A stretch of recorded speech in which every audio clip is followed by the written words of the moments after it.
wasahbihi ajmain. Amma ba'du.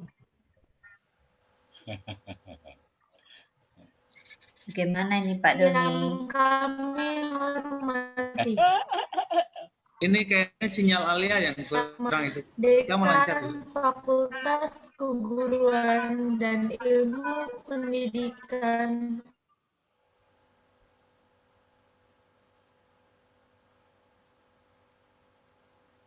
Kalau kurang bagus dioper aja dulu, Pak Doni. Mungkin Ya Pak, dioper. diambil alih dulu. Bapak Rojin, assalamualaikum. Waalaikumsalam, Bagaimana Bapak Rika. Pak, Ibu? Apakah suaranya sudah terdengar jelas? Sekarang sudah Tadi bagus terdengar nih. jelas ya. Bagus. Sudah bagus. Sudah terdengar jelas Ibu? Bapak, Ya. mohon maaf. Oh, sudah. Sekarang Udah. tidak merdu lagi. Kalau tadi merdu. Sudah. Mohon maaf Ibu, ada gangguan sinyal tadi. Alhamdulillah ya Allah. Baik, Ya. saya ulangi ya, Bapak ya, Ibu ya. Oke.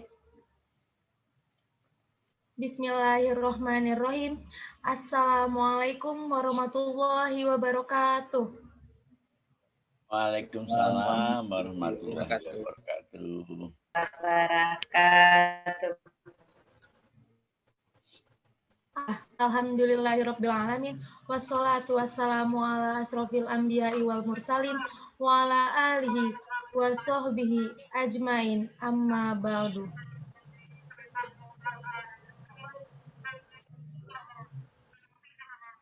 Yang kami hormati Dekan Fakultas Keguruan dan Ilmu Pendidikan Universitas Muhammadiyah Profesor Dr. Hamka Dr. Despian Bandarsyah MPD,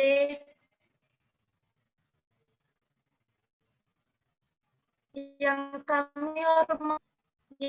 kami hormati Ini sinyalnya. Sekretaris Program Studi Bimbingan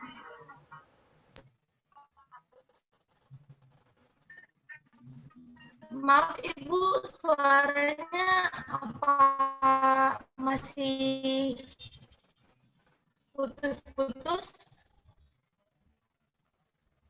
Ya, masih putus-putus itu. Slow. Suaranya slow. Alia coba cari sinyal yang bagus di sana. Suaranya masih Alia terdengar. coba cari sinyal yang bagus di sana, Alia. Memang cuaca nggak bagus Baik pagi Pak, ini. baik Pak.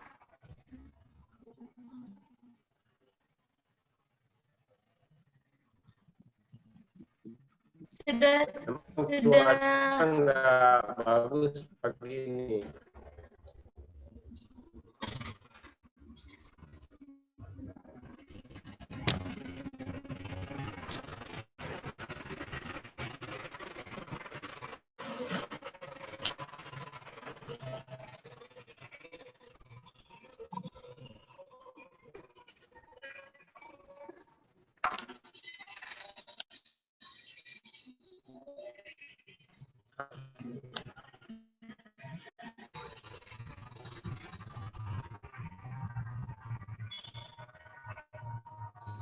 Alia?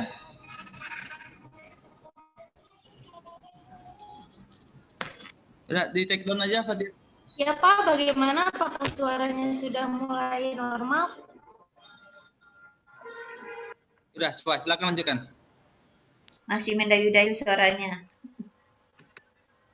Siap. Bagaimana Pak Doni? Cek. Udah, lanjutkan.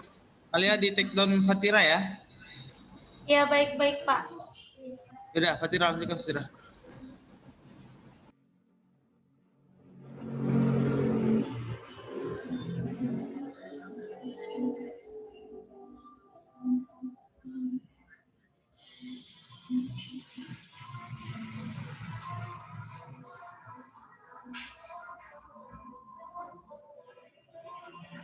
Oke, baik Bang ya.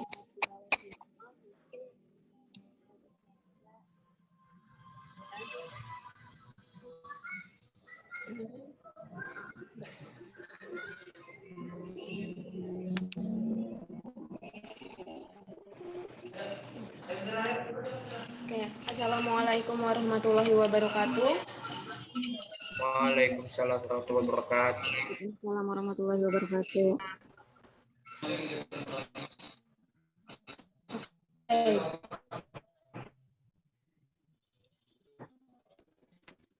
Pada kegiatan hari ini kita akan membina dan konseling. Di sini kita kehadiran yang terhormat Bapak Dr. Destian yang saya hormati.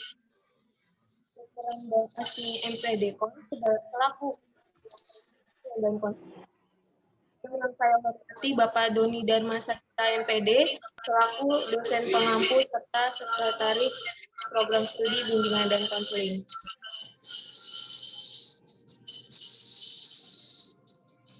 Oke, baik. Mungkin kita langsung saja ke acaranya. Mungkin yang pertama sambutan dari Bapak Dr. Destian Bandarsyah MPD, waktu dan tempat dipersilahkan.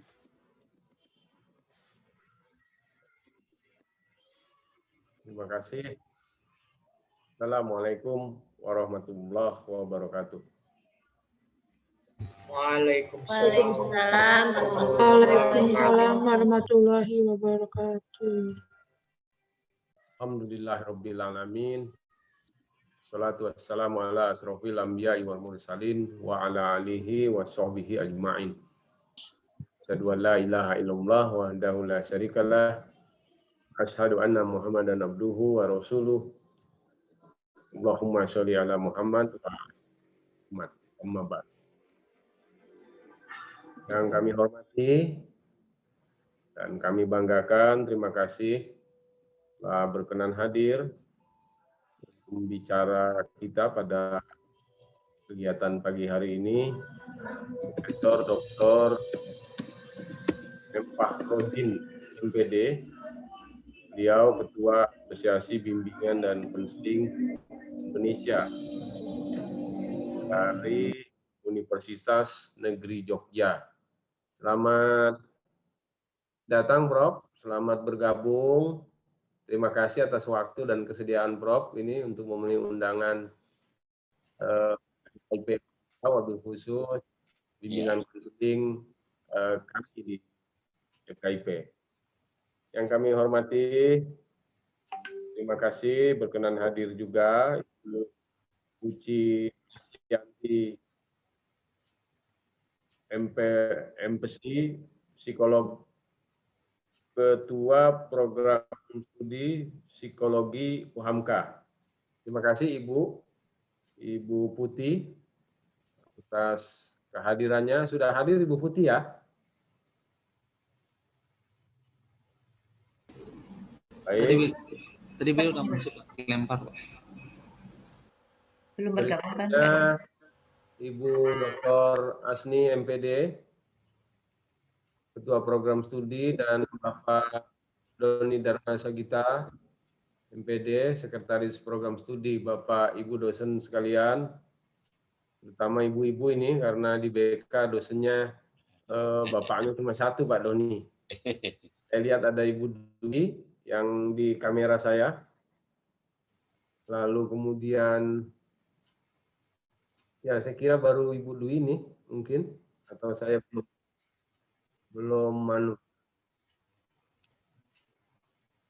ya, serta saudara mahasiswa yang saya hormati. Alhamdulillah kita mensyukuri nikmat Allah bahwa pagi hari ini kita bisa bersama-sama menghadiri kegiatan kuliah umum untuk setiap profesi kependidikan. Jadi saja ini menjadi sesuatu yang membanggakan. Kuliahan ini dilaksanakan bersama-sama seluruh mahasiswa kita karena dia dalam kegiatan kuliah umum. Profesor Parojin telah hadir di tengah-tengah kita, akan memberikan berbagai wawasan berkenaan dengan profesi kependidikan Muslim. Saudara sekalian, Bapak Ibu, perlu kami sampaikan bahwa profesi bimbingan konseling di masa depan itu menjadi salah satu profesi yang penting bersama dengan sedikit profesi penting lainnya di dunia yang super modern itu. Dan ini sudah kita amati gejala-gejalanya pada hari ini. Jadi semakin kompleksnya kehidupan, semakin rumitnya persaingan, itu semakin banyak orang berkonflik. Dan semakin banyak orang mengalami stres, Bapak Ibu sekalian. Nah, jadi kalau orang berkonflik dan stres, maka manusia masa depan itu memerlukan sekali yang namanya pengacara, advokat untuk menyelesaikan masalah-masalah konflik hukumnya itu. Manusia yang hidup di masa depan itu bahkan hari ini sudah kita rasakan.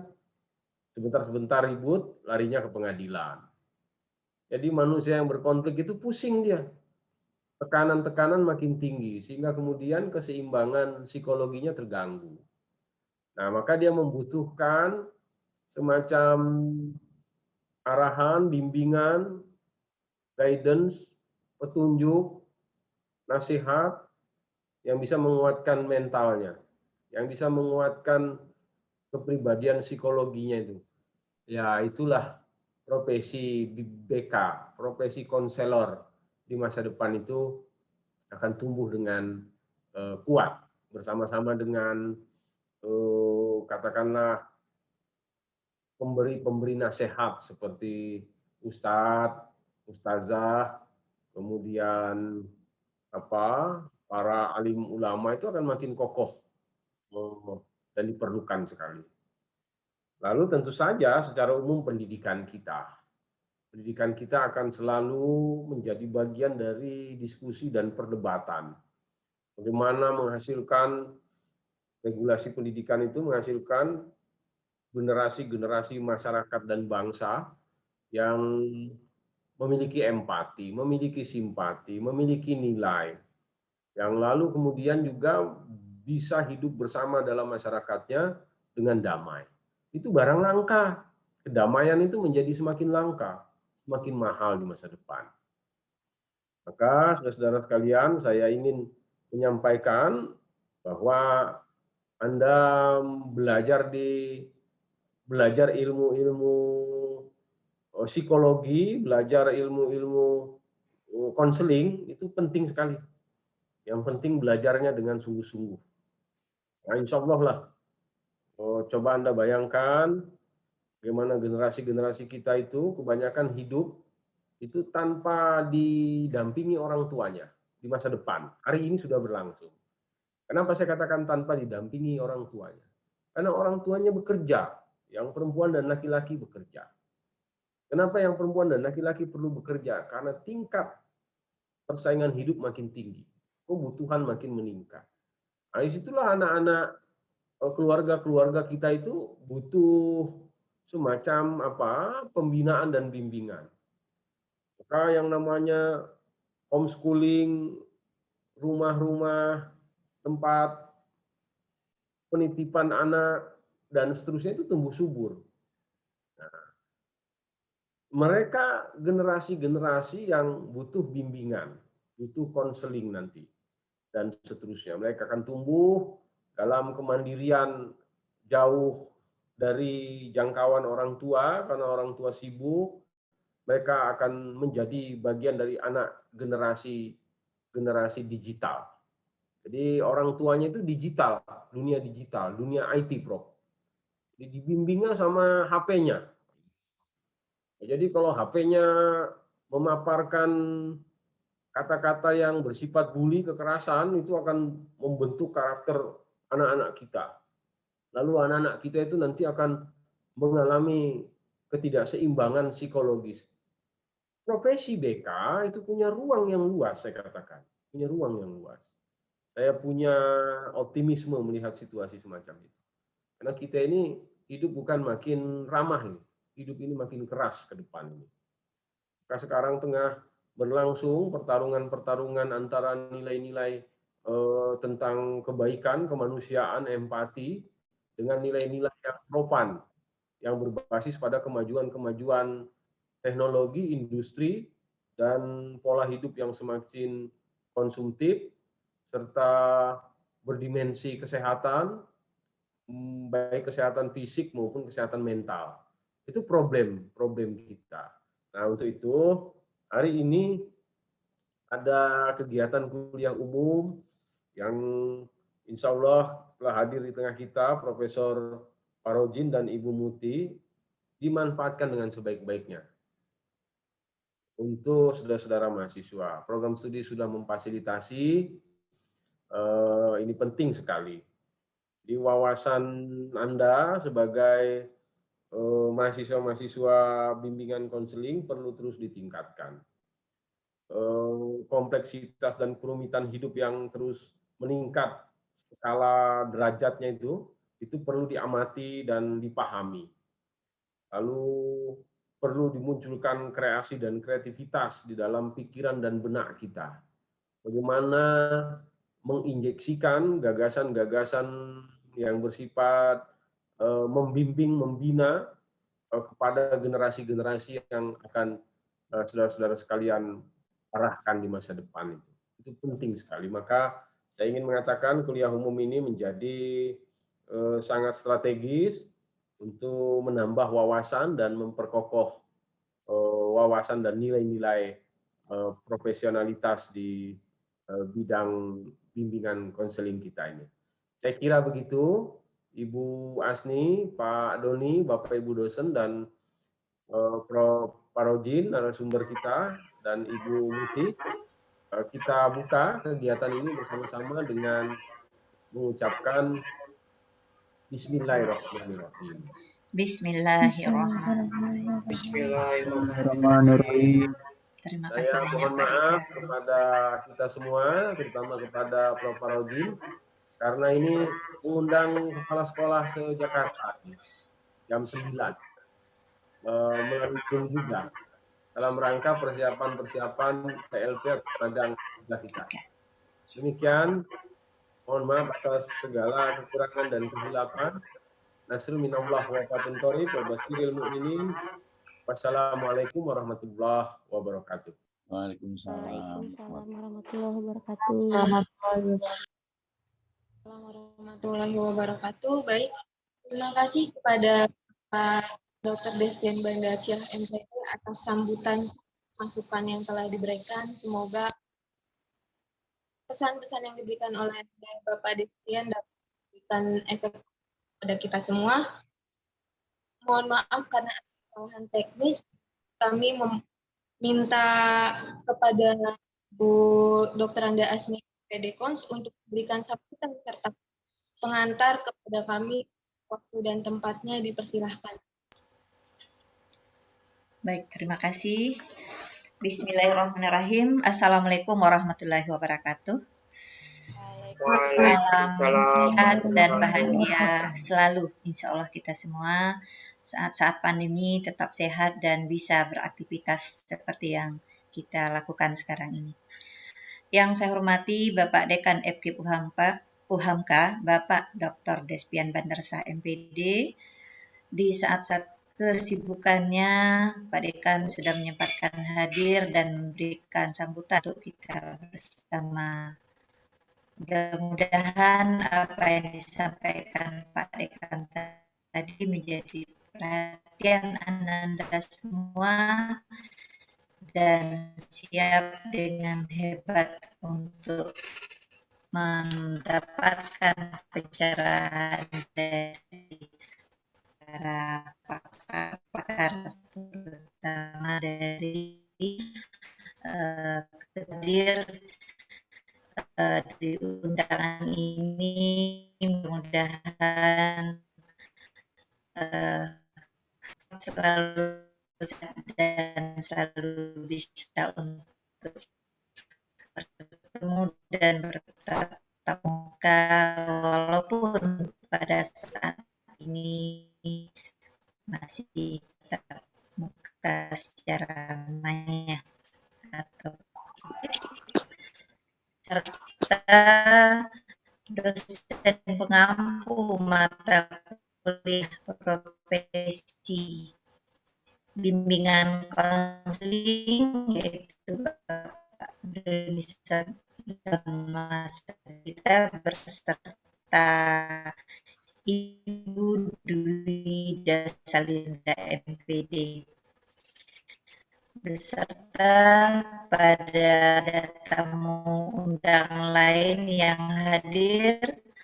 Terima kasih atas kehadirannya. Semoga kegiatan kita pada hari ini membawa berkah dan kebaikan untuk kita semua.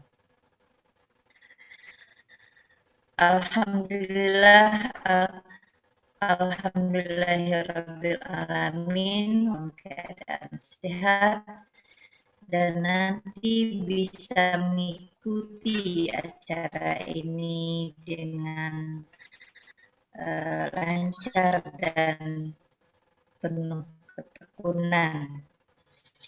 Harapannya kegiatan ini bisa diikuti oleh Ananda semua, disimak secara baik sehingga Doni dan Bu Dwi tagihan apa ini yang harus diminta kepada mahasiswa luaran setelah mendapatkan pencerahan pada pagi hari ini. Ibu Bapak, ini kita juga sering mengundang pakar-pakar, termasuk juga Prof. Parojin sebagai Ketua APKIN Indonesia. Ananda peserta mata kuliah pakar tersebut yaitu Bapak Profesor Dr. Ahmad Parojin MPD. Beliau adalah Ketua APKIN. Alhamdulillah di kepemimpinan beliau juga banyak kemajuan-kemajuan yang sudah atas.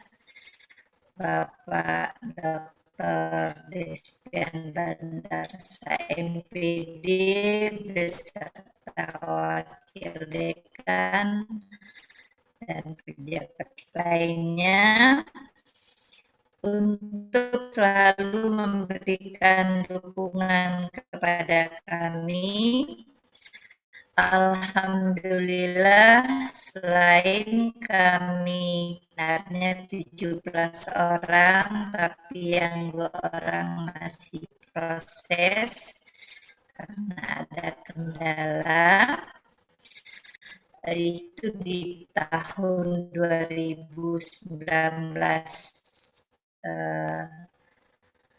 masuk dan di awal 2020 sudah lulus dan motivasi Bapak kepada kami di program studi BK mudah-mudahan pada waktunya PPK di UHAMKA tidak hanya bekerja sama dengan UNP,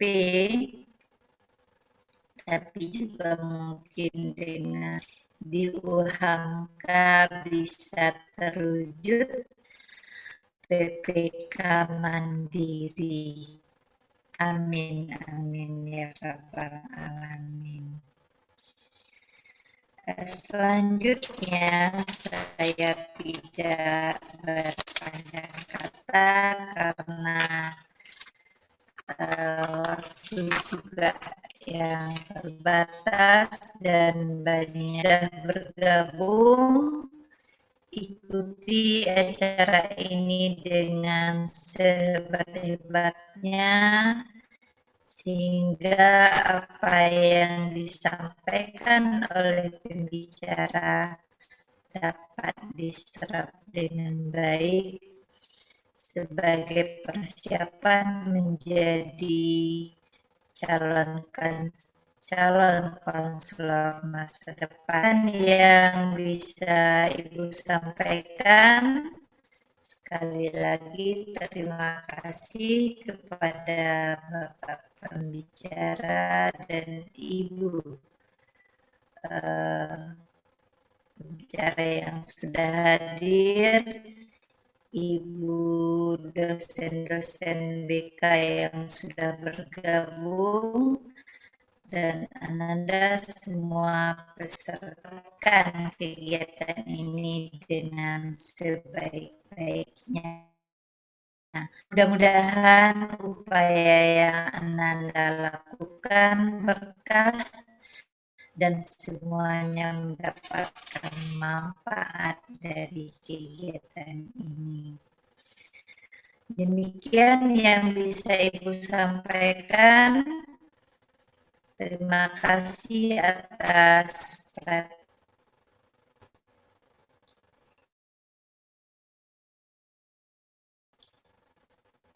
Saudara Fakira. Iya, Ibu.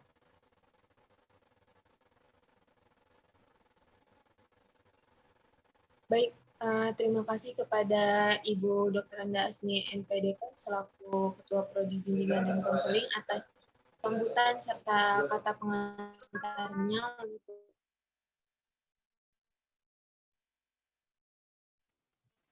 di pagi hari ini yang cerah ini. Oke. Untuk selanjutnya kita langsung masuk, yaitu pemaparan dari Ketua Jakarta. Izinkan saya untuk bacakan CV beliau.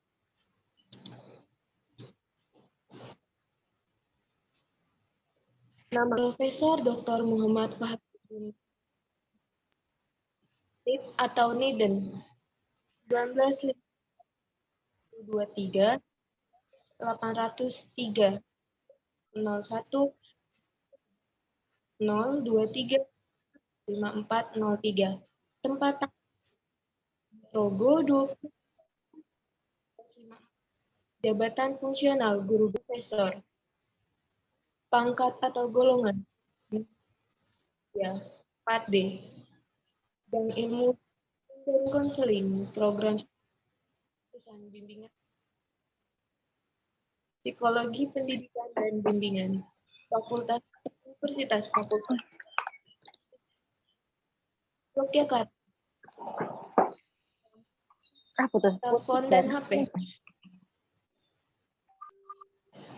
APH Baru Catur Tunggal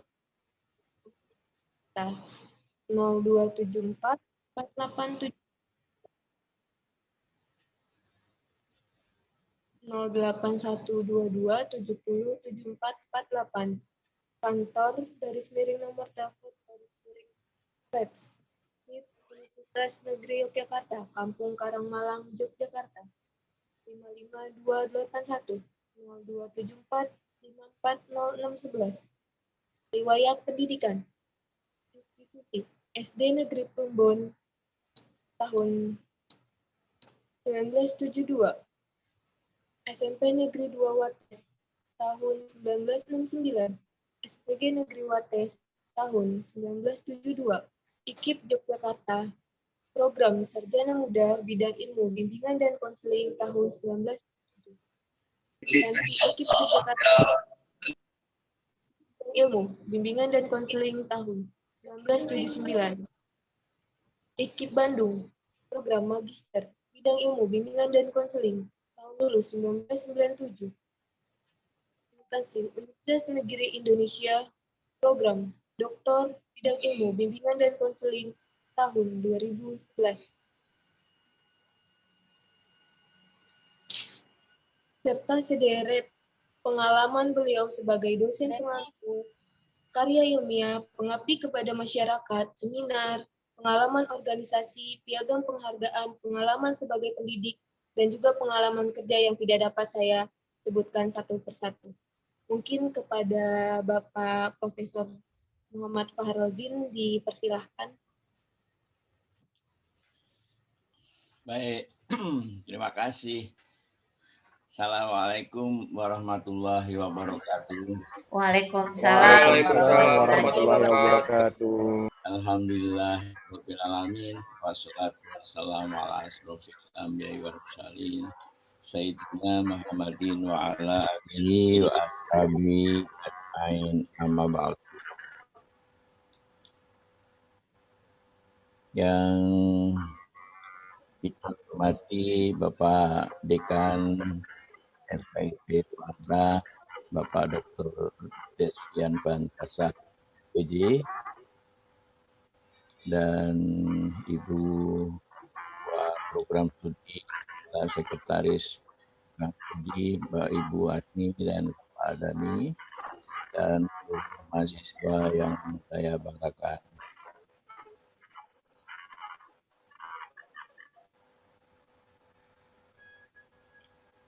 Sebelum saya bicara lebih lanjut, apakah suara saya terdengar? Jelas, Pak. Dengar, Pak. Alhamdulillah, jelas. Alhamdulillah jelas. Ya, baik. Ya, jelas. Tapi di sini suaranya memantul berdengung sekali, tapi tidak apa-apa.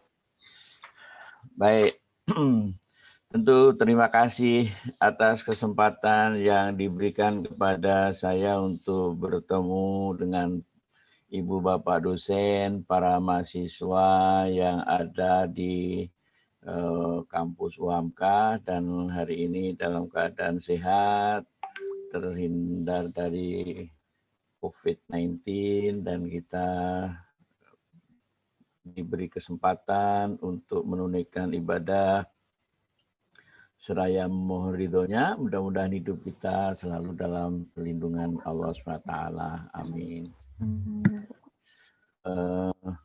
Apa yang akan saya sampaikan tentu sudah banyak didengar dan banyak diketahui, karena sebagian saya ambilkan dari buku pinter yang disebut dengan ADART. Yang kedua, sebagian saya berikan sesuai dengan apa yang kami lakukan dan kami ketahui, dan apa yang akan kami rancangkan. Karena itu, bila ini sifatnya sudah ada dalam teks, ya anggaplah sebagai menghafal, ya. Jadi menghafal tidak hanya menghafal Al-Quran, tetapi ADART pun juga perlu dihafal, ya. Jadi supaya kita tidak keliru dalam langkah. Terima kasih ini disajikan. Memang saya kemarin dihubungi oleh beberapa komunikator. Lah di situ saya kalau bicara lain-lain tentang apa, tapi kalau bicara tentang APKIN bolehlah, ya saya APKIN. Oleh karena itu saya lalu sengaja saya sajikan simbol atau lambangnya APKIN agar seluruh komunitas di organisasi profesi tidak bermacam-macam menampilkan logo atau lambang. Nah, yang saya tampilkan ini harapannya menjadi model di seluruh Indonesia tatkala ingin menampilkan logo atau lambang APKIN. Karena macam-macam sekali dan tidak pernah ada penataan. Nah, APKIN kali ini melakukan penataan agar lambang atau logonya APKIN jangan macam-macam, satu, ya, satu bentuk, satu warna. Oleh karena itu sengaja saya sampaikan dengan maksud untuk memberikan contoh kepada seluruh komunitas di organisasi profesi bimbingan dan konseling terkhusus dalam lingkungan APKIN. Saya pikir itu, mohon dibantu slide berikut.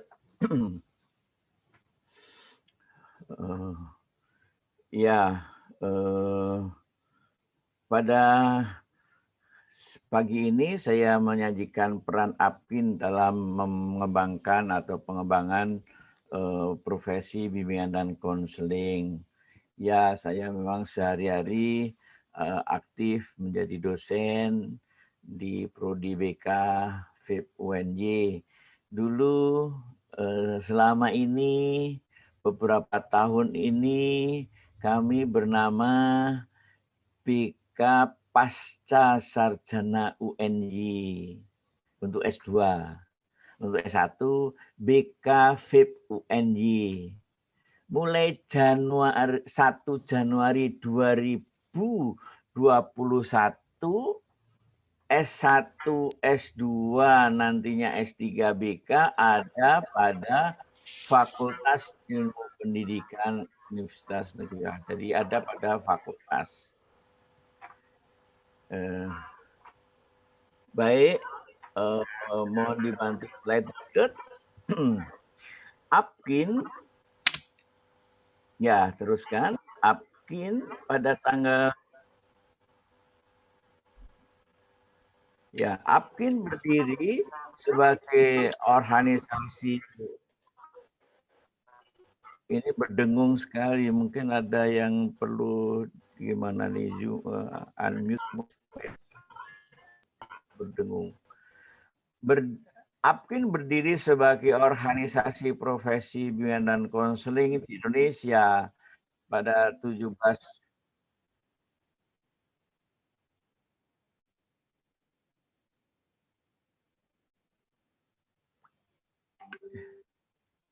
ini berdengung sekali. Mungkin enggak tahu ya. Ya sudahlah, biar diulangi bahwa berdiri sebagai organisasi profesi bimbingan dan konseling di Indonesia yang tepat pada tanggal 17 Desember 5 Kota Malang. Bernama Ikatan Petugas Bimbingan Indonesia. Oleh karena itu, organisasi berdiri waktu itu lebih bernama, lebih diikat petugasnya, bukan keilmuannya, petugas. Ya, petugas bimbingan, Ikatan Petugas Bimbingan. Berbeda dengan Kongres IPBI tanggal 15 sampai 17 Maret ya.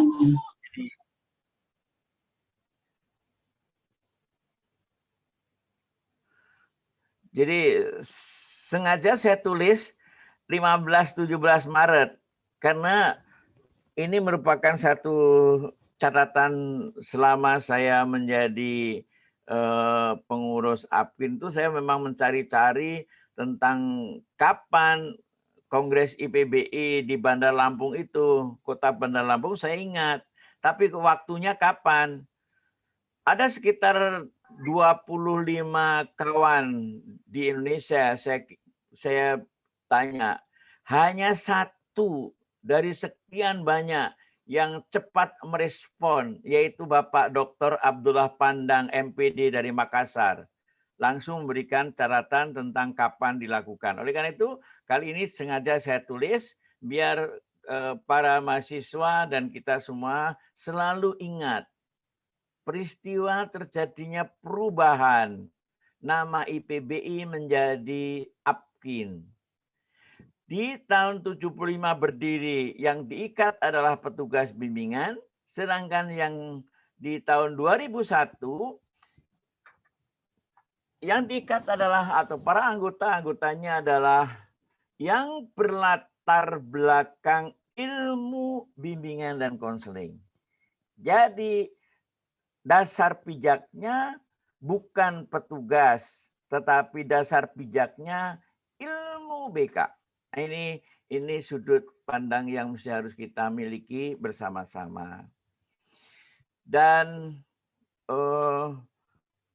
Apkin oleh para pemimpin kita terdahulu sudah merumuskan ADART, Kode Etik, Bimbingan dan Konseling Indonesia, dan atribut Apkin. Yang itu telah dirintis sejak tahun awal. Nah, ini sesuatu yang harus dimiliki.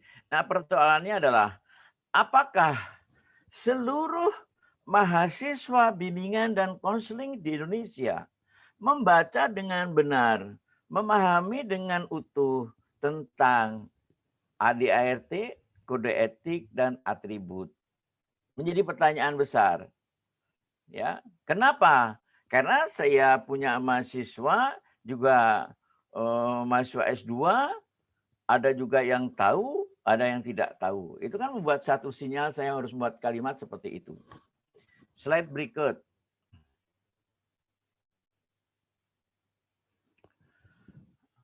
Pada tanggal 17 Desember 2020, Apkin berusia 45 tahun.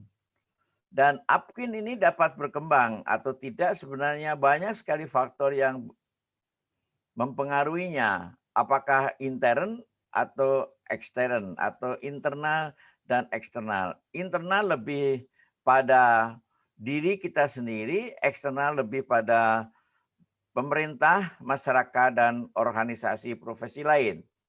Organisasi profesi lain ini apakah mau mengakui eksistensi profesi BK atau ingin masuk agar BK masuk dalam profesinya.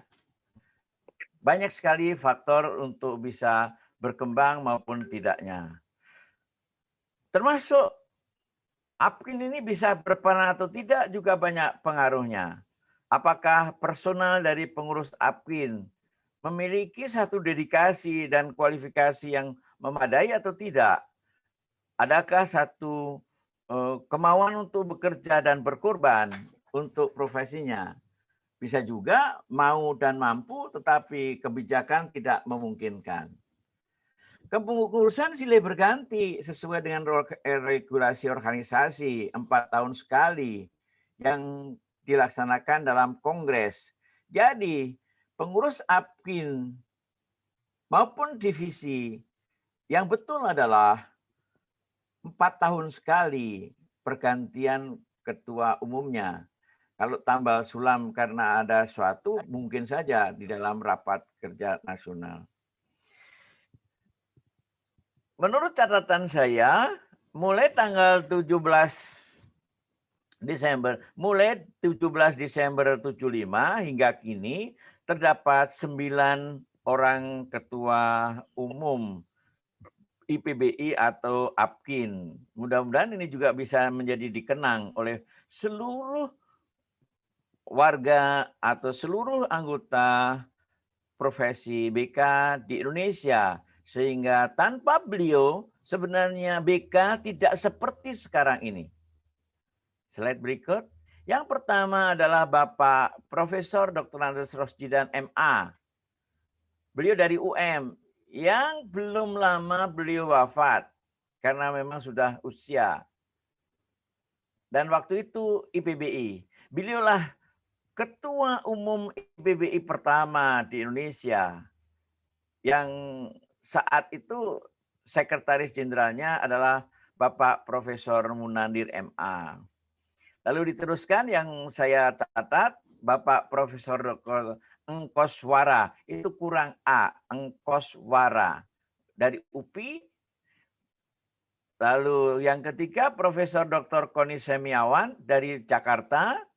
Bapak Rohman Natawijaya dari UPI, Bapak Muhammad Surya dari UPI, Bapak Prof. Prayitno dari UNP, Bapak Sunario Kartatinata dari UPI. Nah, Bapak Sunario Kartatinata inilah yang pertama kali namanya Apkin. Sebelumnya masih IPBI. Profesor Mungin Edi Wibowo, itu kurang kons, dari UNES, lalu saya sendiri. Ada 9. Dan sengaja saya sajikan untuk informasi dan penghormatan para senior-senior kita terdahulu. Bapak Rosdidan almarhum, Bapak Angkoswara almarhum, Ibu Koni Semiawan masih sehat segar bugar, Bapak Rohman Nawatlawijaya almarhum, Bapak Prof. Musurya almarhum, Bapak Prajitno sampai dengan bawah masih segar bugar. Baik, kita terus slide berikut, bahwa Apkin di dalam itu ya slide-nya.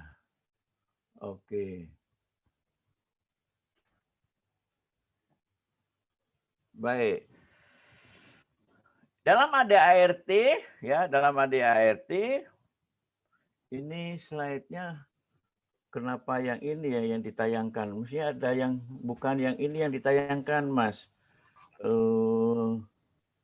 Karena adakah filenya Bapak yang satu? Nah, itu mestinya ya. Jadi bukan dari setelah Bapak Ketua lalu tujuan, betul. Aduh, belum itu ya. Apakah slide-nya ini yang coding tanggal 6 Februari? Coba di slide yang paling awal. Coding paling awal, slide paling awal. Paling awal, satu lagi di atas. Itu tanggal berapa?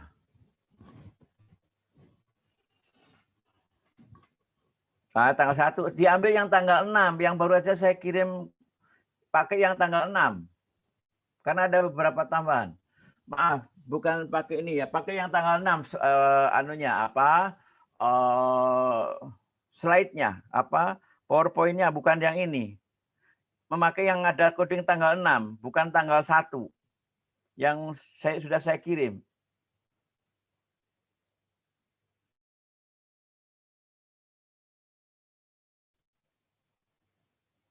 Yang pakai tanggal 6. Oke, baik Pak. Sebentar ya Pak, lagi diproses. Ya, baik. Saya akan berlanjut sambil mendengarkan nanti jangan yang coding tanggal 1. Yang menggunakan coding tanggal 6. Karena kan punya tanggal sekarang, tanggal 6, bukan tanggal 1. Jadi harus sesuai dengan tanggal yang disajikan. Jadi mungkin mempunyai tujuan aktif dalam upaya mensukseskan pembangunan nasional, mengembangkan serta memajukan bimbingan dan konseling, lalu memperluas kesadaran, sikap, dan kemampuan profesional. Jadi tujuan yang saya baca ini ada dalam ADART. Dan mestinya Apkin selalu mencanangkan diri untuk mencapai tujuan itu. Tapi sampai sekarang menurut saya belum sepenuhnya tercapai. Ya, belum sepenuhnya tercapai. Oleh karena itu rancangan program untuk kepentingan profesi BK di Indonesia perlu kita upayakan bersama-sama. Fungsi. Di dalam ADART dimuat ada 3 fungsi. Sebagai wadah persatuan, pembinaan, dan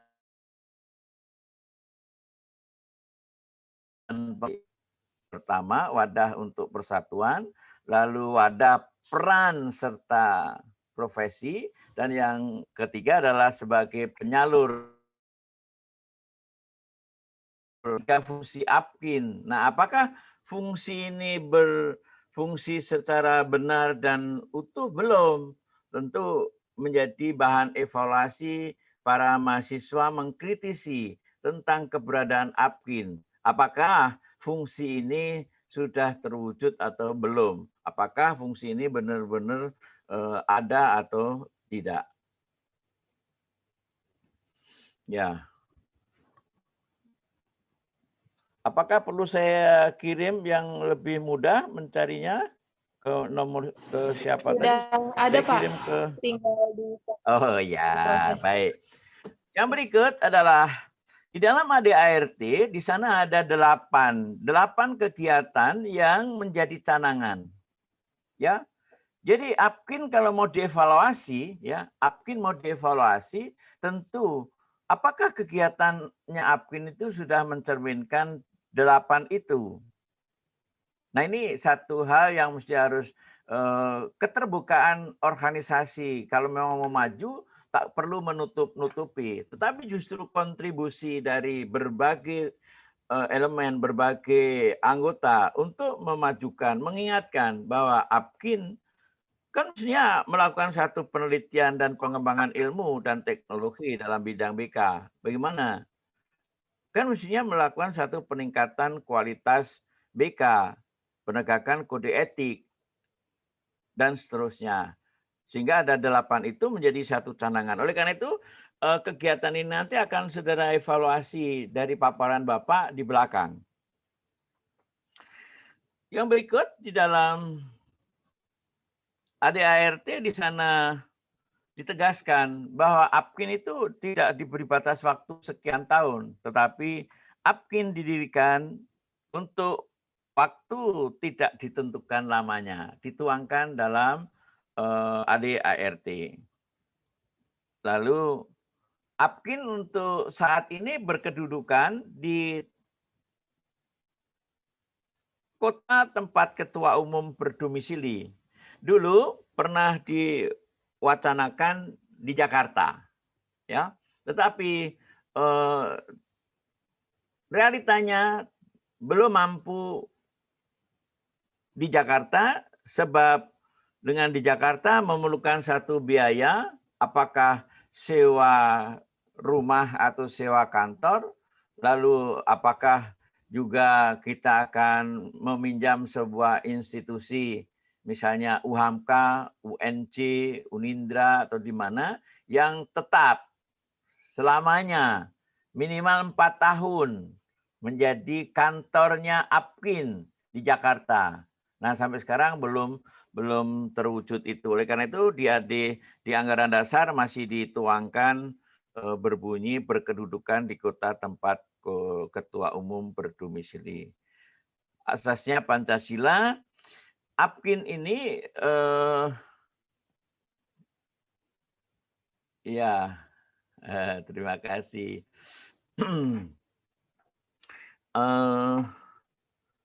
Pada Bapak sampai di ADART, kalau itu masih tanggal 1, nggak cocok kalau tanggal 1. Yang tanggal 6. Jadi nanti yang tanggal 1 jangan diedarkan karena ada hal yang tidak perlu disampaikan. Yang diedarkan yang harus coding tanggal 6.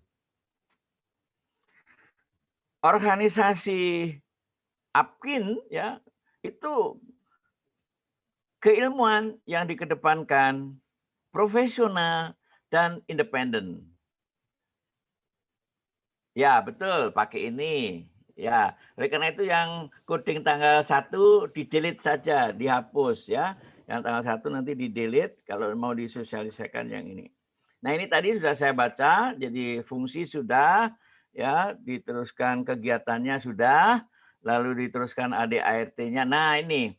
Jadi dasarnya di dalam ADART itu tegas Pancasila, sifatnya keilmuan, profesional, dan independen.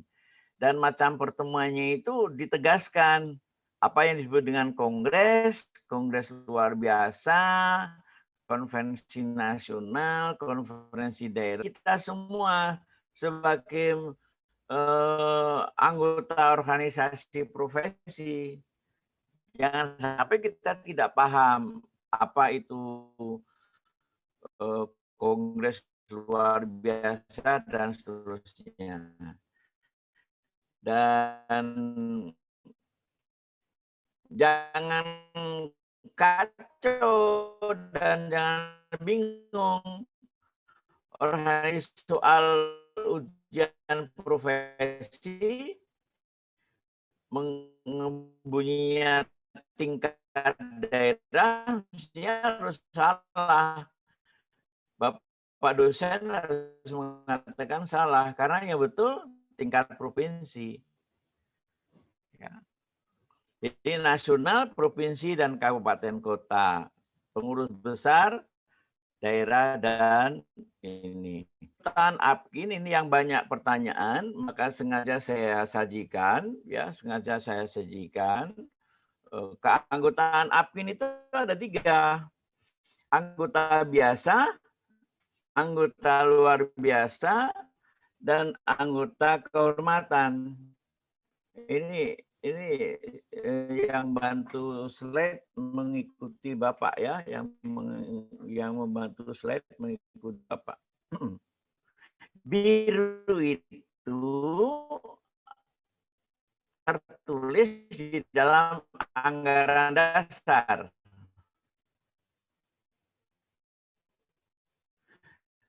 Hitam tertulis dalam anggaran rumah tangga. Sehingga anggota biasa, luar biasa, itu anggotanya biasanya anggota biasa APKIN. Tapi sebenarnya ada juga anggota luar biasa dengan syarat tertentu. Mahasiswa BK UHAMK, mahasiswa BK di UNY di Indonesia tentu bisa ya nanti menjadi anggota non BK bisa. Karena apa? Karena dia menjalankan tugas sebagai guru BK di sekolah atau dosen BK. Sehingga ya berulang kali banyak sekali adalah di nomor 2. Oleh karena itu sengaja kali ini saya tampilkan untuk dipahami dan dicermati sehingga bisa menjadi anggota APKIN. Dia masuknya anggota luar biasa dan anggota kehormatan. Slide berikut. Kartu anggota APKIN. Tentu kartu anggota atau keanggotaan APKIN itu memang dia ini akan kembali kepada Bapak Ibu dosen di BK UHAMK. Dicek dirinya menjadi anggota APKIN tidak? Oh tidak, ya sudah. Tapi kalau dilihat dari sisi posisi tadi, mestinya menjadi anggota APKIN dan setiap 2 tahun sekali. Ya. Ya, saya pikir itu. Lalu di slide berikut mengenai, maaf saya tidak menggunakan istilah kartu tanda anggota, karena di ADART itu tanda kartu anggota. Maka saya buat istilah kartu anggota APKIN. Lalu sistem KA yang dulu dirintis oleh Bapak Ketuanya Prof. Mungin yang itu sudah dilakukan dengan sistem online. Oleh karena itu sampai sekarang masih kita terancang KA APKIN nantinya akan memiliki 2 sisi. Satu sisi menunjukkan kartu anggota APKIN dan satu sisi menunjukkan keanggotaan divisi. Sementara pada kartu yang lama itu di dalam kartu itu maksimum 3. Sehingga seseorang memegang kartu APKIN akan ketahuan dia menjadi anggota divisi apa saja. Sekarang tidak bisa diketahui. Karena kartu APKIN sendiri, kartu IKI sendiri, kartu IPKIN sendiri. Nanti sistemnya seperti dalam diagram berikut ini. Sehingga alurnya nanti silakan dicermati bagi para mahasiswa yang memang menginginkan untuk menjadi anggota luar biasa.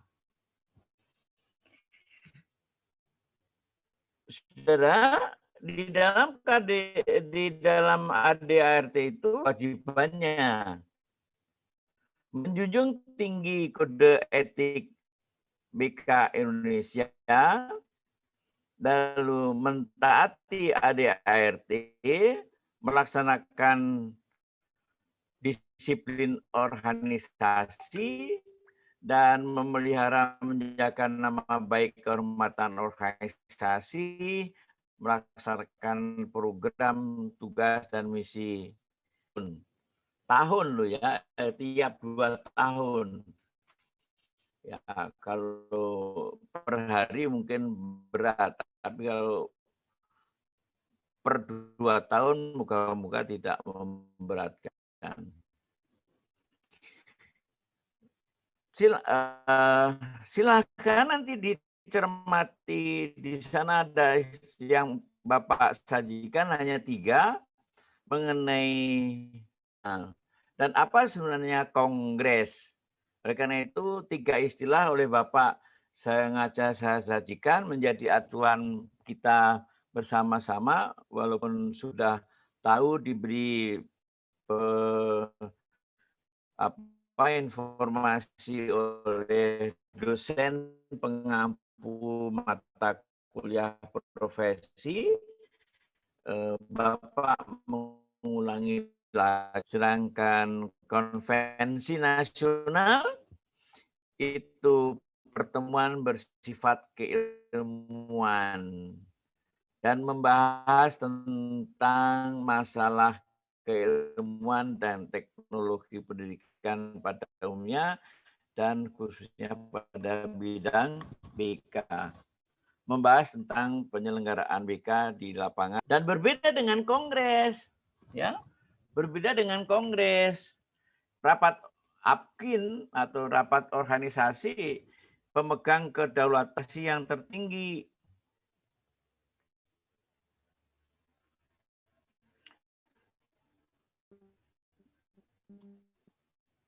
Bisa dibantu slide ya.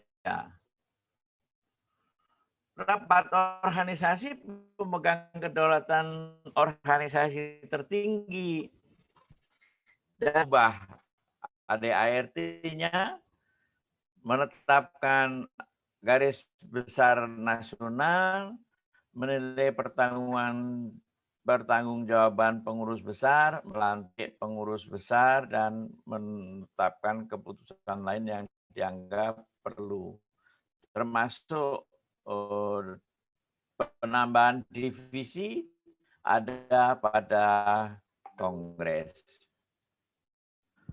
Ibu Bapak yang saya hormati, tentang kepengurusan ini harus saya tegaskan juga sebagai satu informasi untuk para mahasiswa kelak menjadi aktivis di dalam kepengurusan APKIN. Pengurus APKIN dibuktikan dengan SK dan berita acara pelantikan. Jadi kalau belum dilantik pada saat kongres, pengurus divisi, ya, pengurus divisi dibentuk pada saat kongres divisi.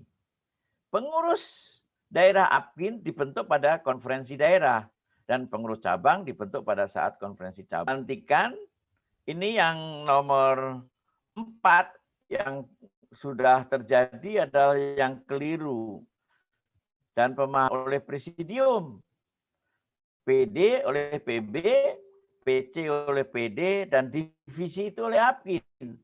Divisi dilantik bukan oleh divisi, tetapi oleh APKIN. Slide berikut. Kode etik bimbingan dan konseling silih berganti. Di situ kita membaca Konseling Indonesia, IPBI. Waktu Pak Prof. Prayitno. Namanya Kode Etik Bimbingan dan Konseling Indonesia.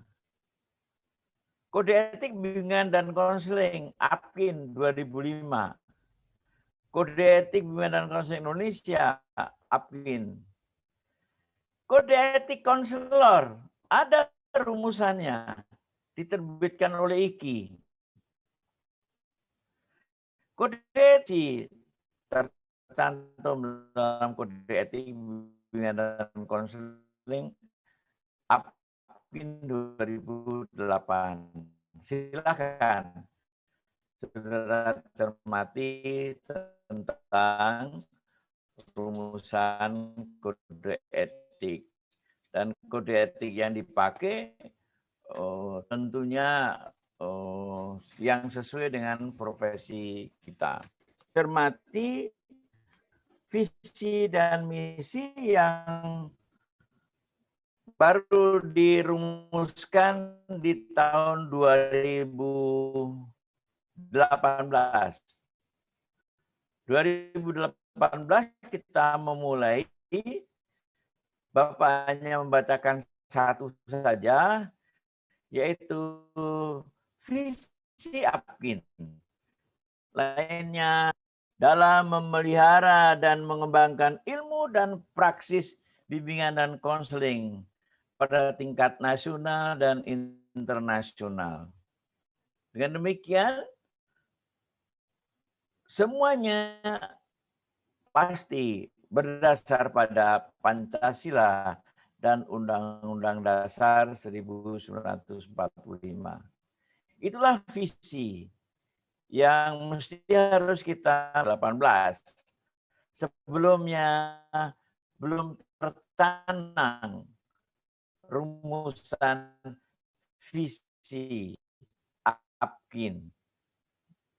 Oleh karena itu, sengaja saya sosialisasikan bahwa visi ternyata baru kita rumuskan di 2018.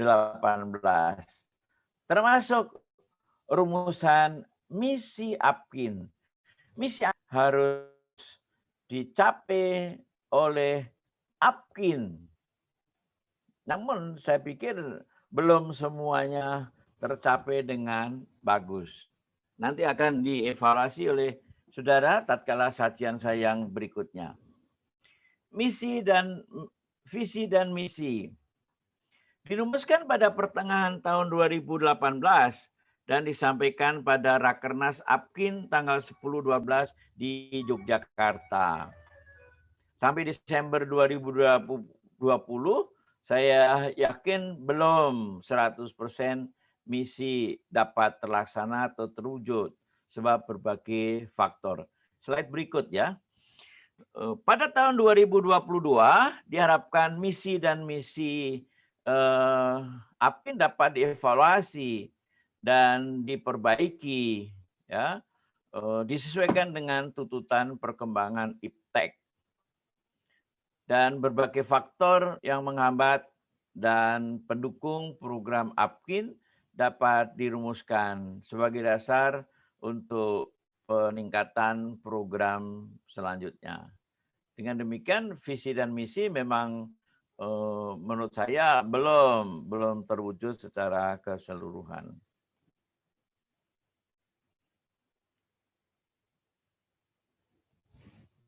Organisasi APKIN atau organisasi BK. APKIN sebagai organisasi profesi bimbingan dan konseling telah berdiri 45 tahun yang lalu. Tentu menjadi induk organisasi BK di Indonesia. Harapannya begitu. Kenapa? Ini 45 tahun yang silam sudah berdiri.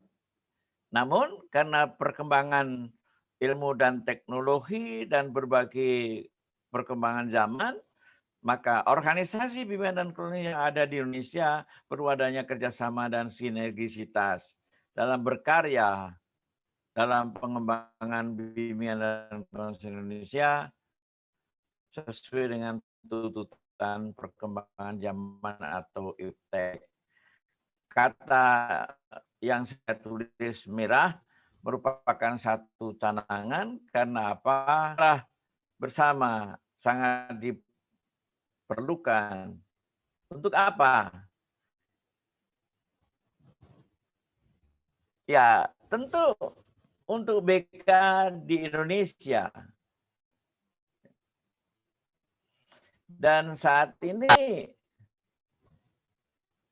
APKIN sudah berada badan hukum.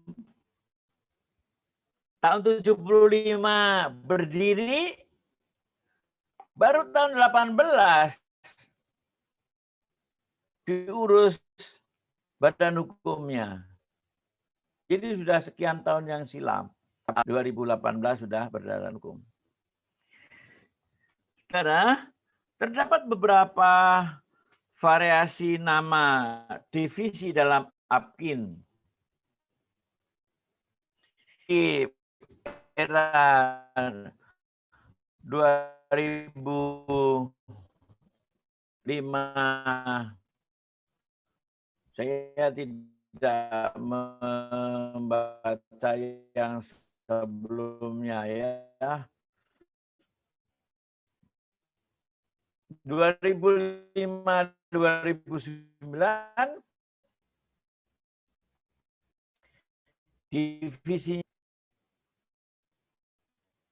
divisi Ikatan Perguruan Tinggi, divisi IPKIN, ya itu tahun 2005-2009, 2009-2017 IPSIKON tetap, IKIO tetap, IBKS tetap, IBKPT tetap adalah diputuskan di Kongres Surabaya tahun 2009. Sehingga lebih duluan divisi-divisi. Divisi IKI disepakati masuk divisi dalam organisasi BK APKIN. 2018-2022 ada perubahan nama dan supervisi BK. Ikatan Bimbingan dan Konseling Industri dan Organisasi. Dan seterusnya masih sama. Dan silakan ikuti perkembangan berikutnya tentang nama-nama divisi dalam APKIN. Siapa tahu Ares sampai dengan tahun 2022 APKIN itu memiliki 6 yang tetap di dalam Kongres. Yang saya sajikan dalam slide berikut, yaitu APKIN,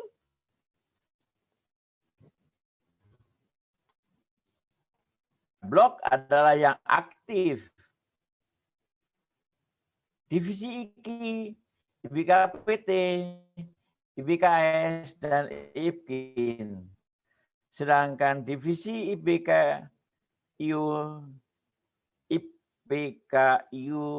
divisi IBKS, IPSBK sampai saat ini tidak begitu aktif. Saudara-saudara, ini ada hal yang ingin saya sampaikan keterkaitan dengan perkembangan PSIB 2021 ini. Slide berikut.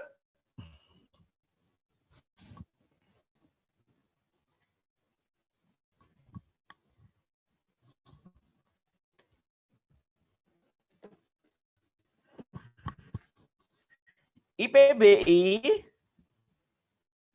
jelas berubah menjadi APKIN. Tahun 2010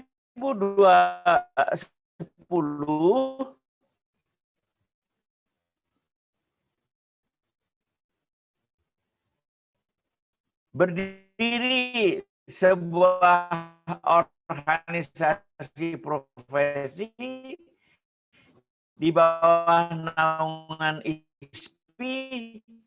ISPI adalah Ikatan Sarjana Pendidikan. Apakah ada yang menjadi pengurus IMAPKIN? Ini organisasi resmi IMAPKIN.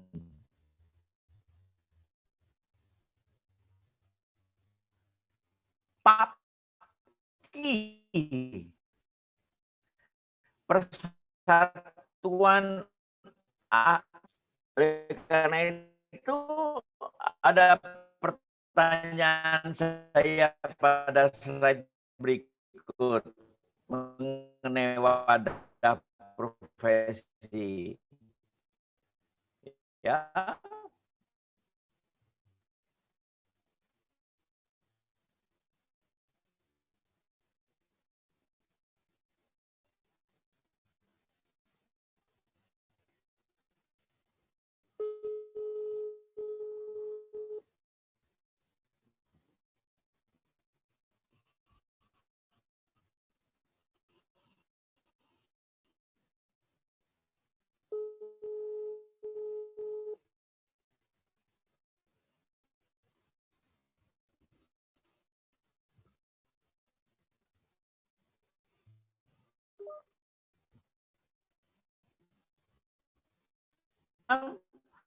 lalu saya bertanya-tanya,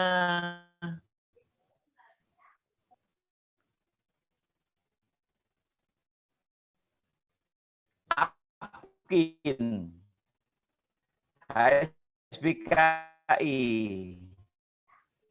IMAPKIN, MGBK, Pak justru saling mendukung untuk bimbingan dan konseling Indonesia. Tentu harapannya menuju ke sana, menjadi BK Indonesia, menjadi Indo organisasi, karena semua mengatakan saya adalah.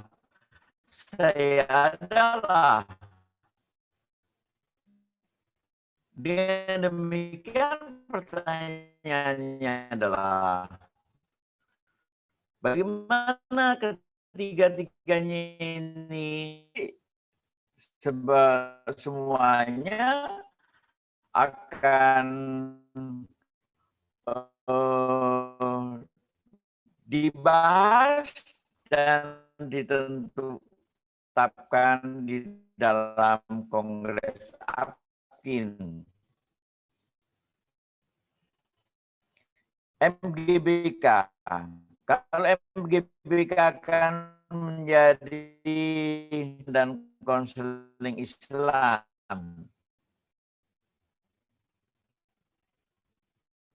PAPKI, apakah juga bisa menjadi divisi? BK Pastoral, apakah juga mau menjadi divisi? Di sana beberapa divisi yang sudah ada, lalu saya tambah yang disebut dengan kongres. Jadi apakah ada kemungkinan penambahan tentang divisi di dalam kongres? Itu saya sajikan dalam diagram lingkaran yang di situ. Jadi divisi yang sudah ada saya cantumkan, lalu saya tulis kongres. Nah ini apakah ada kemungkinan bisa jadi nama-nama divisi juga berubah atau bergeser. Ada pertanyaan, profesi BK di Indonesia menjadi bagian integral, maka diagram sinergisitasnya sebagai berikut. Jadi diagram berikutnya, slide berikut.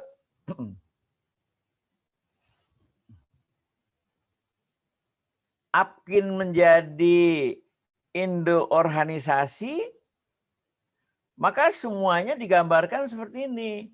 Yang semuanya akhirnya menuju pada BK Indonesia. Semuanya ada dalam koordinasi dan Apkin menjadi induk. Di dalam Apkin sendiri sudah ada divisi-divisi.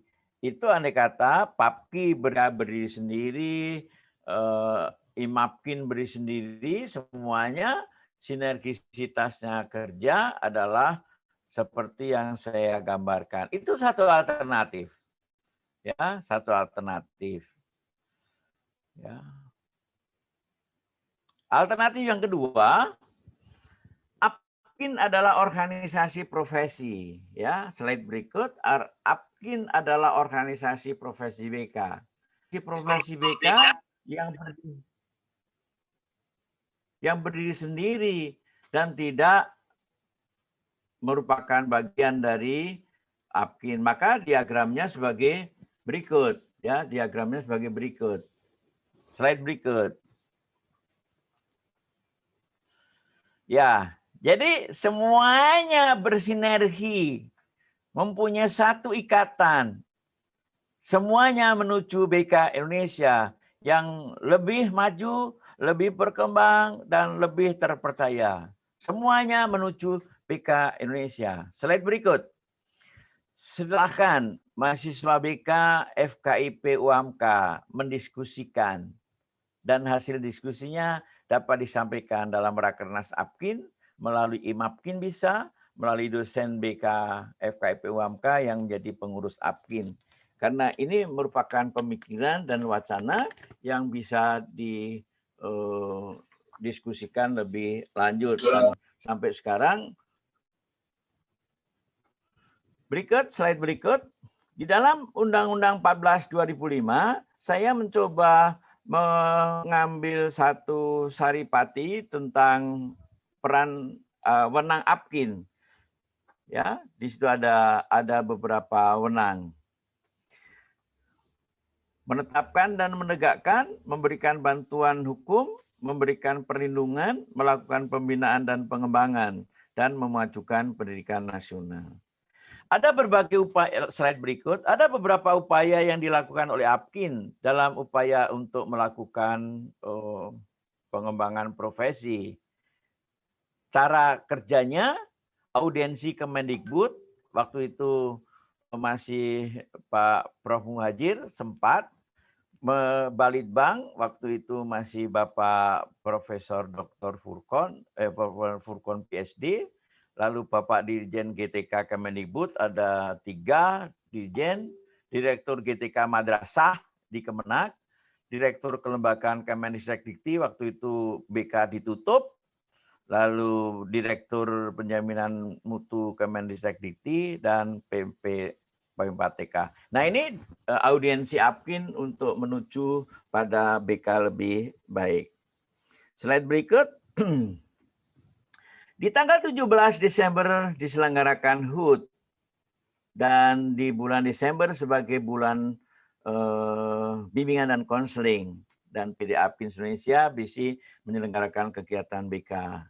Dan harapannya di Rakernas 2021 mengenai canangan bulan bimbingan dan konseling menjadi disepakati. Slide berikut. Kita memiliki satu penegasan diri bahwa penyelenggaraan BK itu ada di level anak usia dini. Karena BK diberikan pada segala usia. Hanya memang pendidikan usia dini belum dirumuskan pedoman dan panduannya. Sedangkan pendidikan sekolah dasar sudah ada, sekolah menengah sudah ada, perguruan tinggi. Pendidikan tinggi belum semua PT memiliki unit layanan. Dan masyarakat belum banyak praktik mandiri lulusan PPK. Dan belum banyak lembaga non-formal yang membutuhkan lulusan BK. Slide berikut, pedoman BK. Keterkaitan ini. Pedoman BK kita sangat banyak. Ya, sangat banyak. Bila kita cinta pada bimbingan dan penyuluhan, 75, harusnya ke sana pedomannya. Kalau kita hanya cinta bimbingan karir, gunakan 84. Kalau kita cinta BK 17 tahun 99, gunakan itu. Kalau kita cinta pada BK pengembangan diri 2006, gunakan itu. Cinta pada BK komprehensif 2007, gunakan itu.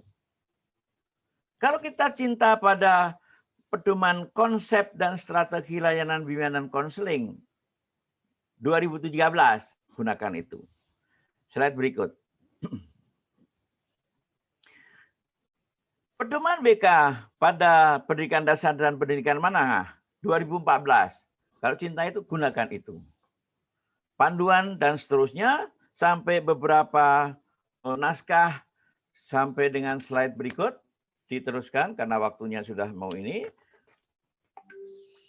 Slide berikut sampai dengan, ya, banyak, belum itu, ya, itu sampai di situ dulu. Itu adalah beberapa karya organisasi profesi BK di Indonesia. Dari IPBI sampai dengan APKIN. Yang APKIN di era akhir, ya, APKIN di era akhir itu mencoba berpikir dan melangkah merusakkan kembali kode etik BK Indonesia tahun 18 yang dilengkapi dengan visi dan misi. Naskah akademik BK dalam pendidikan nasional ini penugasan dari Puskurbuk dengan harapan nomor 18 dan 19 ini menguatkan BK masuk dalam struktur pendidikan nasional, struktur kurikulum pendidikan nasional. 18 dan 19 harapannya menjadi satu bahan masukan pemerintah terkhusus di Kemendikbud bahwa moga-moga dengan naskah ini kelak pada suatu saatnya bahwa BK bisa masuk pada struktur kurikulum pendidikan nasional secara kokoh, tak berulang-ulang atau tak berubah-ubah. Bahan pelatihan pendidikan nasional tentang BK, sebagian dari bahan itu dari organisasi, dan bahan materi layanan dasar. Saudara, Ibu Bapak, organisasi profesi semenjak tahun 17, 18, 19 selalu berupaya untuk berpikir bagaimana menghasilkan sebuah bahan untuk acuan bagi guru BK di Indonesia. Dan di era sekarang, di 2000 sampai dengan 2021 ini, APKIN masih mendukung penerapan pada Permen 111 dengan pedomannya dan panduannya, dan APKIN di 2020 akhir memberikan dukungan kepada Kemenak merumuskan POP BK. Nah, sekarang masih dalam tahap penataan di level Kemenak.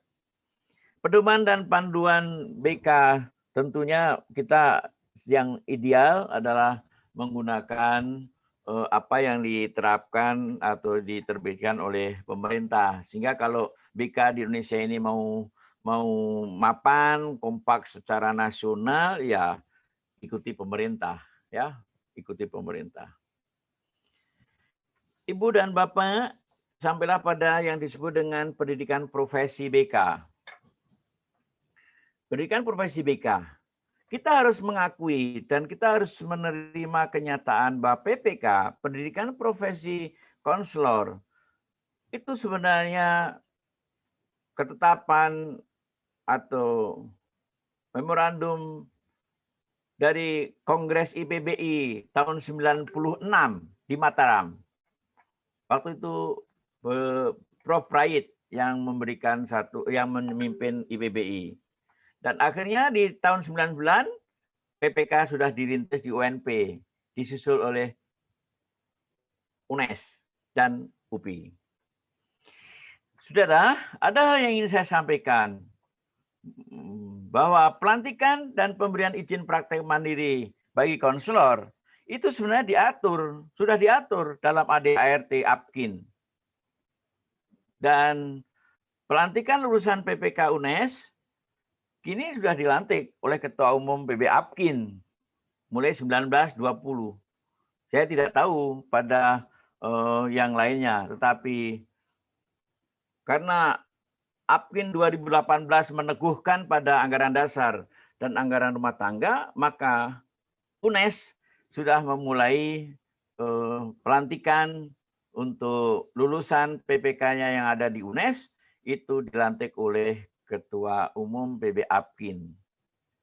Dan 2017 saya tulis merah karena saya hubungkan antara 99 dan 17. Kemendikbud menerbitkan peraturan tentang Prodi BK di 257 tahun 2017 dan pendidikan profesi konselor. Dan itulah dasar kita dalam pendirian PPK di era tahun 2000-an. Oleh karena itu, APKIN menindaklanjuti pada seminar di seminar di 2020 tanggal 15 kita akan mendukung pada seluruh perguruan tinggi yang memang berminat dan memenuhi syarat untuk mendirikan PPK. PPG diselenggarakan oleh Kemendikbud. Dasarnya apa? Undang-Undang Guru dan Dosen. Dan guru mestinya bersertifikat pendidik, kata undang-undang. Dan sertifikat pendidik diperoleh melalui pendidikan profesi. Namanya pendidikan profesi guru. Pelaksana BK pada satuan pendidikan adalah guru BK. Sebagai guru, lalu menempuh PPG BK. Guru BK atau konselor, lalu mestinya menempuh pendidikan profesi guru BK atau konselor. Nah, harapannya lulusan PPK itu ya mestinya memiliki satu sertifikat pendidik profesional, dan khusus bagi peserta PPG BK lulusan BK dapat diberikan sertifikat konselor dan dilantik oleh APKIN. Bagi yang ingin praktek mandiri dalam bidang bimbingan dan konseling, maka program yang ditempuh adalah PPK. Dan nomenklatur praktek mandiri, ini Prof. Herman mestinya nanti bersama tim, kita mau merumuskan prakteknya layanan konseling atau layanan BK. Nomenklatur ini harus ditetapkan. Dan sementara layanan konseling, oke, ada layanan bimbingan dan konseling. Nah, ini harus diputuskan. Harapan APKIN, sertifikat lulusan PPK memenuhi syarat untuk pendidikan profesi guru BK dan dapat memenuhi syarat sebagai pendidik profesional dalam bidang BK. Oleh karena itu, lulusan PPK dapat diberikan sertifikat pendidik profesional sehingga tidak perlu menempuh PPG BK. Ini harapan APKIN. Ibu dan Bapak yang saya hormati, para saudara mahasiswa pendidikan profesional BK. APKIN bekerjasama dengan dan mendukung Forum Prodi BK dan Program Pasca untuk bisa memberikan satu dukungan baik dalam perumusan tentang kurikulum, capaian pembelajaran, dan mata kuliah perekat. Dan pada slide berikut, dan APKIN berharap semua prodi S1 memiliki dosen yang berkualifikasi akademik S2 BK linier dengan jumlah sesuai dengan ketentuan Kemendikbud. Dan di negeri kita ini kan sudah 10 prodi S2 BK di Indonesia. Dan yang kami harapkan, ya seperti tadi saya katakan, ya APKIN mendukung PT yang memenuhi syarat untuk membuka mendirikan PPK dan prodi S2, S3. Baik, saya pikir itu. Lalu yang berikut pada sisi yang slide berikut, masih ya slide berikut saja pada BK Ya, ini BK seperti tadi saya katakan, bimbingan dan konseling itu menurut amatan saya masuk keluar dalam struktur kurikulum pendidikan nasional. Nah, oleh karena itu Puskurbuk tadi sudah saya ceritakan di awal, dari BK, APKIN diikut sertakan di dalam penyusunan naskah akademik BK dalam pendidikan nasional dan program BK pada satuan BK. Ini harapannya bisa mempunyai langkah lanjut. Slide berikut. Ya, Ibu dan Bapak, saudara mahasiswa, dan ini ada dampaknya pada mahasiswa BK di Indonesia, mestinya ada satu kemampuan di dalam merumuskan, memiliki satu kesiapan untuk memberikan layanan bimbingan dan konseling, khususnya layanan dasar dan peminatan dan perencanaan individual yang diperuntukkan peserta didik yang bersifat preventif dan pengembangan. Ya, ini kesiapan mahasiswa BK di Indonesia sangat ditunggu dan standar kemandirian peserta didik menjadi salah satu acuan untuk kita semuanya. Slide berikut. Unit layanan BK di Indonesia. Mahasiswa beragam dan sebenarnya semuanya ingin sukses. Harapannya bagaimana di Indonesia ada satu unit layanan yang bisa memberikan kesejahteraan. Namun kenyataannya belum semua perguruan tinggi memiliki unit layanan BK. Andai kata ada pun juga tidak dilakukan oleh lulusan BK secara utuh. Oleh karena itu bagaimana kita bisa terwujud bahwa para magister BK dan lulusan PPK, jadi lulusan PPK yang sudah magister atau magister BK dan lulusan PPK, itu menurut saya adalah sangat tepat menjadi tenaga ahli di dalam unit layanan BK di perguruan tinggi. Ini harapan APKIN. Slide berikut. Dosen dan laboratorium.